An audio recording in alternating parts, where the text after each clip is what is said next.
Hi எல்லாருக்கும் வணக்கம். நம்ம எல்லாரும் தேடுற ஒரே விஷயம் பார்த்தீங்கன்னா சந்தோஷம். ஆனால் அதுக்காக நம்ம என்னென்ன இழக்கிறோம்னு தெரியுமா?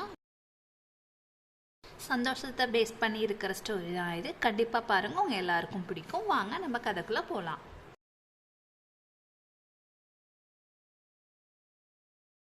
உடைந்த உணர்வுகளின் காவலன், இந்த கதையை பற்றி நம்ம இப்போ பார்க்க போகிறோம். ரொம்ப அழகான ஒரு பள்ளத்தாக்கில் பார்த்திங்கன்னா அழகுபுரம் என்கிற ஒரு ஊர் வந்து இருந்தது. அந்த ஊர் மக்கள் பார்த்திங்கன்னா ஒரு விசித்திரமான பழக்கத்தை வச்சுருப்பாங்க. அங்கே யாருமே அழவும் மாட்டாங்க, கோபப்படவும் மாட்டாங்க.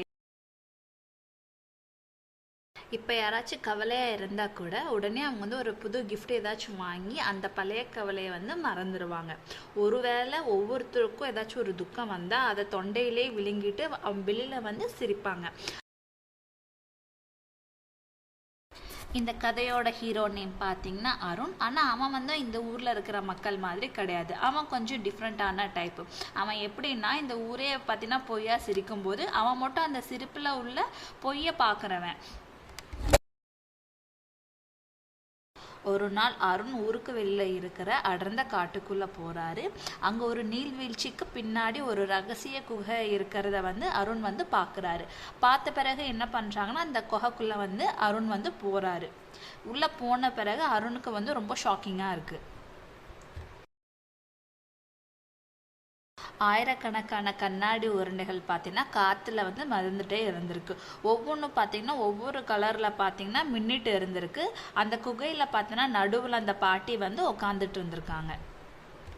அந்த பாட்டி பார்த்திங்கன்னா அந்த அருண்கிட்ட சொல்கிறாங்க, தம்பி இது பார்த்திங்கன்னா சாதாரண உருண்டைகள் வந்து இல்லை. அழகுபுரம் மக்கள் பார்த்திங்கன்னா உள்ள அவங்களுடைய சொல்ல முடியாமல் ஒழிச்சிருக்கிற அவங்களோட ஏமாற்றங்கள், அவங்களுடைய அழுகைகள், அவங்களோட வலிகள் தான் இந்த கண்ணாடி அப்படின்னு சொல்கிறாங்க. அந்த கவலைகளை பார்த்திங்கன்னா அவங்க தூக்கி எறியும் போது அந்த பாட்டி பார்த்திங்கன்னா அதை வந்து உருண்டையாக சேமித்து வச்சுருக்கீங்க அப்படின்னு சொல்லிட்டு அருண்கிட்ட சொல்கிறாங்க.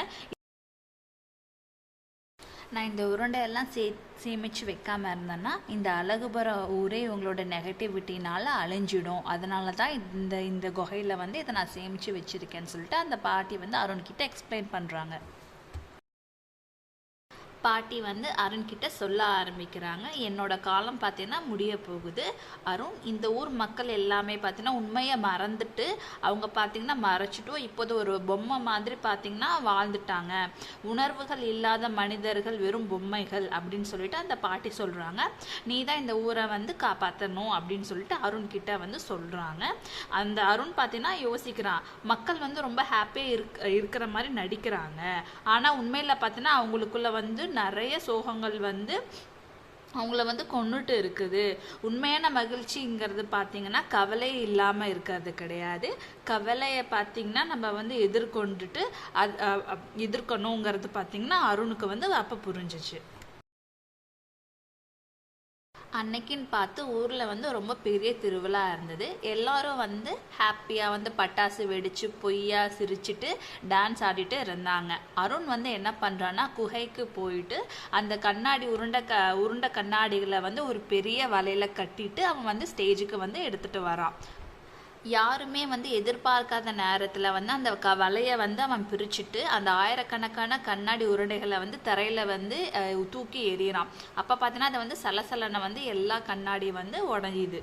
அடுத்த செகண்ட் என்ன ஆச்சுன்னா ஊரே வந்து ரொம்ப சைலண்ட் ஆகிடுச்சு. உடைந்த ஒவ்வொரு கண்ணாடி உருண்டில் பார்த்தா மக்களோட உண்மையான ஃபீலிங் பார்த்தீங்கன்னா குரல்கள் வந்து அதாவது கண்டினியூஸாக வந்து சவுண்ட்ஸ் வந்துக்கிட்டே இருந்தது.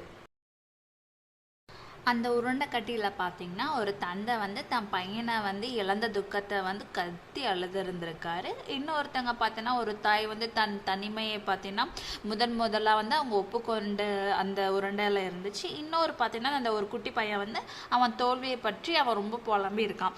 அந்த மாதிரி ஒவ்வொரு உருண்டையிலையுமே அவங்க அந்த ஊரில் இருக்க மக்கள்கள் அவங்களுடைய கவலைகளை வந்து அதில் இருந்துச்சு. 10 நிமிஷம் பார்த்தோன்னா அந்த ஊரே வந்து செமையாக அழுதாங்க. அதுக்கப்புறம் பார்த்தீங்கன்னா கட்டி வச்சிருந்த அணை வந்து உடஞ்சா வந்து எப்படி தண்ணி வரும், அது மாதிரி ஊர் மக்கள் எல்லாமே வந்து கத்தி கதறி அழ ஆரம்பிச்சாங்க. எல்லாருமே பார்த்து அழுது முடிச்சதுக்கப்புறம் ஒரு அழகான அமைதி வந்து நான் அந்த ஊரில் வந்து நிலவியது. இப்போது மக்கள் பார்த்திங்கன்னா ஒருவரை பார்த்துக்கிட்டாங்க. அதுவரை இருந்த அந்த போலீஸ் இருப்பு பார்த்திங்கன்னா மறைஞ்சு போய் கண்கள் எல்லாருடைய மக்களுடைய கண்களில் பார்த்திங்கன்னா ஒரு அழகான நிம்மதி வந்து தெரிஞ்சுது. அவங்களுடைய ஃப்ரெண்ட்ஸ் கிட்டலாம் வந்து ஷேர் பண்ணாங்க, எனக்கு கஷ்டம் இருக்குது, இனிமேல் அதை வந்து நம்ம ஈஸியாக ஹேண்டில் பண்ணலான்னு சொல்லிட்டு ஒருவரை வந்து பார்த்து அவங்க வந்து கஷ்டத்தெல்லாம் வந்து ஷேர் பண்ணிக்கிட்டாங்க. அழகுபுரம் ஊர் பார்த்திங்கன்னா முன்னை விட இப்போ ரொம்ப வந்து அழகாக வந்து எல்லாருக்குமே தெரிஞ்சிச்சு அந்த அழகுபுரம். காரணம் பார்த்திங்கன்னா எப்போவுமே பார்த்திங்கன்னா அவங்க வந்து வெறும் பொய்யா இருந்தவங்க, சிரிச்சிட்டு இருந்தவங்க உண்மையான அவங்க ஃபீலிங்ஸை வந்து வெளிப்படுத்திட்டு இப்போ வந்து சந்தோஷமாக இருக்க ஸ்டார்ட் பண்ணியிருக்காங்க. மாரல் ஆஃப் த ஸ்டோரி பார்க்கலாம் வாங்க.